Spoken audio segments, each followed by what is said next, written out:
friends, welcome to Tilaka's Kitchen. நான் அன்னாசி பழத்தை வச்சு நான் ஒரு மசாலா செய்ய போகிறேன். அது எப்படி செய்யறேன் காட்டுறேன். வாங்க வீடியோக்குள்ளே போவோம். ஒரு பாத்திரத்தை அடுப்பில் வச்சு ஒரு மேசக்கரண்டி அளவு எண்ணெய் சேர்த்து அதில் 1/4 கரண்டி கடுகு சேர்த்து கருவேப்பிலையும் ரம்பையும் சேர்த்து இந்த அன்னாசி பழங்களை வெட்டி வச்ச அன்னாசி பழங்களை அதில் சேர்க்கணும். ஒரு பெரிய பாதி அன்னாசி பழமாக தான் எடுத்துருக்கேன். ஒரு 4 பேருக்கு தேவையான அளவாக எடுத்து இப்போ இதை அந்த பாத்திரத்தில் அன்னாசி பழங்களை சேர்க்கலாம். பச்சை அன்னாசி பழம் சேர்க்கக்கூடாது.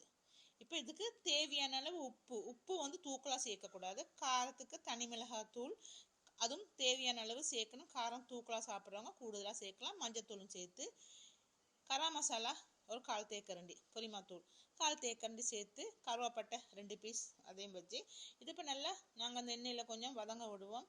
இதில் கொஞ்சம் தண்ணி இருக்கும் அன்னாசியில், அதனால் கொஞ்சம் அடி பிடிக்காது. இப்போ இதுக்கு ஒரு 1/2 டம்ளர்லேருந்து ஒரு 3/4 டம்ளர் தண்ணி சேர்ப்போம். சேர்த்தா இந்த அன்னாசி பழம் கொஞ்சம் அவியணும். ரொம்பவும் களி மாதிரி குழஞ்சி களியாக போகக்கூடாது. இதுக்கு தேங்காய் பாலோ தேங்காவோ ஒன்றுமே சேர்க்குறதில்ல. இது சரியான சிம்பிளான ஒரு ரெசிபி. இது சைட் டிஷ்ஷாக சாப்பிட்றது பிரியாணிக்கு, ஃப்ரைட் ரைஸுக்கு, ஒயிட் ரைஸுக்கு. இதுக்கு சைட் டிஷ்ஷுக்கு ரொம்ப நல்லா இருக்கும். இப்போ இதுக்கு 3 தேக்கரண்டி அளவு சுகர் சேர்க்குறேன். பழுத்த அன்னாசி பழமாக இருந்தால் 3 தேக்கரண்டி அளவு சுகர் சரியாக வரும். பச்சை அன்னாசி பழமாக இருந்தால் சுகர் கொஞ்சம் தூக்கலாக சேர்க்கணும். ஆனால் பழுத்த அன்னாசி பழத்தில் தான் இந்த கறி வைச்சா டேஸ்ட்டாக இருக்கும் சாப்பிட்றதுக்கு.